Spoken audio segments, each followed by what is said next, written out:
Hello everyone and welcome back to the another amazing video. So guys, let's talk about what Senator Lindsey Graham meant when he said, "You just wait for the Cuba."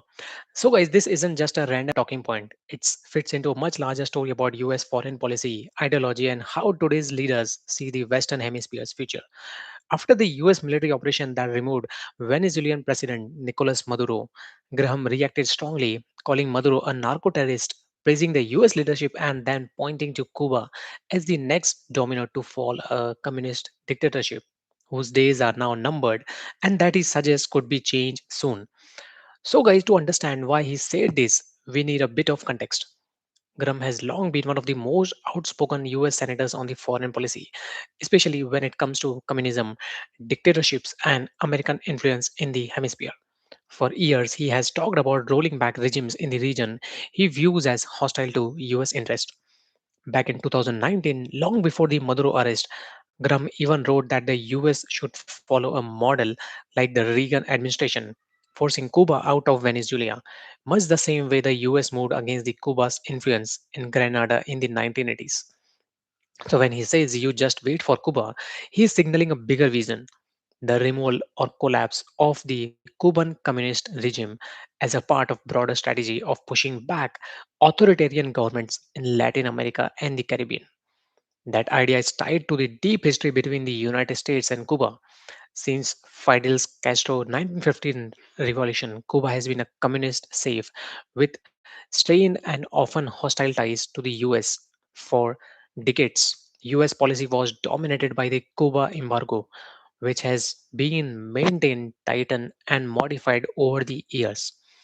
Most recently, with even stronger sanctions and financial pressure under the Trump administration's maximum pressure strategy.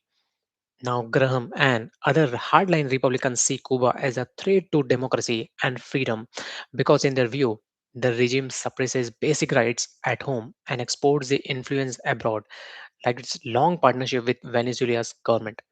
In fact, Cuba's security forces were embedded in Venezuela for years, helping prop up the Maduro regime and assisting with intelligence and enforcement.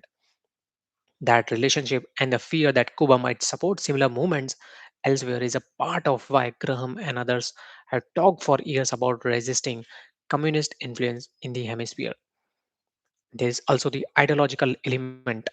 To many in the US conservative foreign policy establishment, Cuba isn't just another country, it's a symbol of communist resistance just 90 miles from American shores. That history still shapes perspectives today. For example, the United States removed Cuba from the list of state sponsors of terrorism under President Biden, but then reversed that decision under Trump, keeping Cuba designated as a nation of concern, a rare and serious label that affects global diplomacy. Part of Graham's message is also political signaling inside the United States. By connecting the fall of Maduro with the next stop being Cuba, he is aligning with a faction that believes in strong American intervention against the regimes they see as oppressive, a position that isn't universally accepted even within US politics. Some experts argue that pushing too hard on sovereign countries like Cuba or Venezuela could destabilize the region and alienate global partners who emphasize diplomacy over the military action.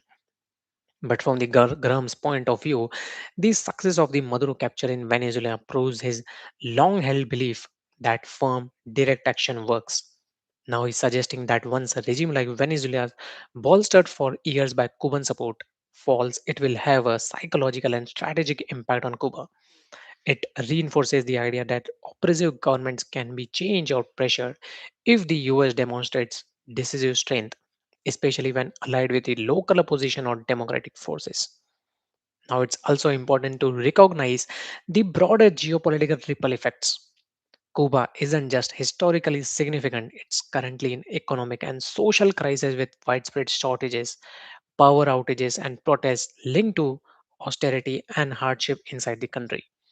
These internal pressures make the regime vulnerable in the eyes of critics, but they also raise concerns about the humanitarian impact of policies aimed at weakening Havana. So, guys, in summary, the phrase "you just wait for Cuba" is far from casual talk. It reflects Graham's long standing position that communist regimes in Latin America undermine US interests and democratic values.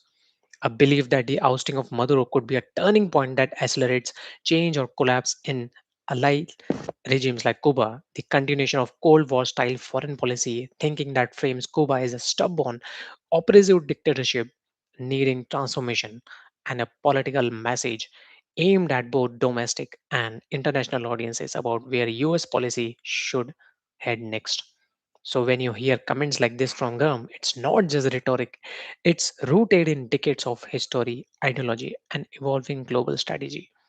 So, guys, whether you agree with it, oppose it, or undecided, it's shaping how America and the world are talking about leadership, influence, and power in the Western Hemisphere right now. So, guys, thank you so much for joining in, and let's see you in the next video. Comment your thoughts about the Graham comments in the comment section, and I will see you guys in the next video. Also, subscribe to our channel for such amazing daily breakdowns. Thank you.